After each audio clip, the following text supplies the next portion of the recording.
Now, one of the countries that got hardest hit by the credit crunch, of course, has been the States. And we saw GM, in fact, filing for bankruptcy. We saw Hummer being sold to the Chinese.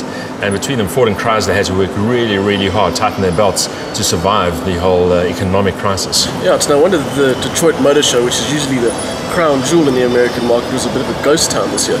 Even so, we decided to take a look at some of the highlights. The Detroit Motor Show used to be the home of scores of bigger and better concept cars, outrageous show stands, live bands and general razzmatazz. But the credit crunch has certainly taken its toll, to the extent that the buzz at the Koba Center in downtown Detroit was best described as subdued. GMC, the commercial vehicle brand of General Motors, proved that downsizing can be attractive with the debut of the Granite Concept, a boxy commuter that could take on the likes of the Kia Soul and the Citroën C3 Picasso, but don't expect it in South Africa anytime soon. At Chevrolet, the spotlight was also on small machines, with the Aveo RS attracting lots of attention. It previews an all-new Aveo due here in 2011, but without the wild body kit and big wheels. The RS concept looked more like a tuner's delight than a production car, but we're hoping that the RS badge may indicate plans for a performance version.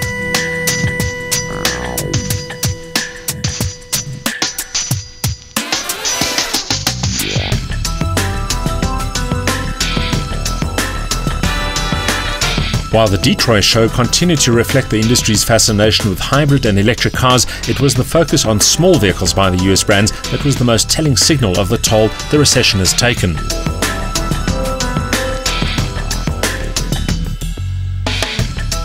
Many of the European brands made the trip to Detroit, including Audi, which showed a second version of the e-tron electric sports car concept.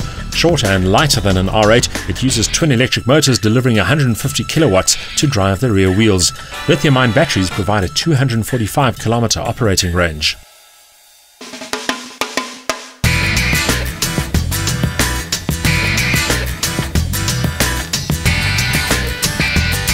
Sister brand Volkswagen chose the hybrid route for its compact coupe concept, linking TSI petrol technology to a lithium-ion battery pack.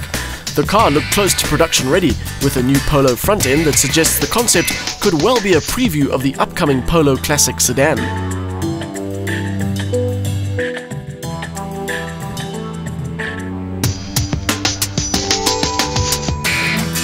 Honda chose Detroit as the venue for the world debut of its CRZ hybrid sports hatch. A 1.5-litre VTEC engine with Honda's parallel hybrid drive offers 92 kilowatts and 174 newton meters, which sounds a little lame.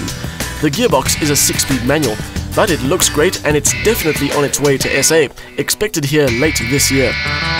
The real star of the show was the all-new Ford Focus, which won't reach South Africa until 2011. The newcomer has big shoes to fill, as the previous version played a key role in keeping the wolf from the Ford door. Expect a sporty ST version as before, but hybrids could also be part of the lineup.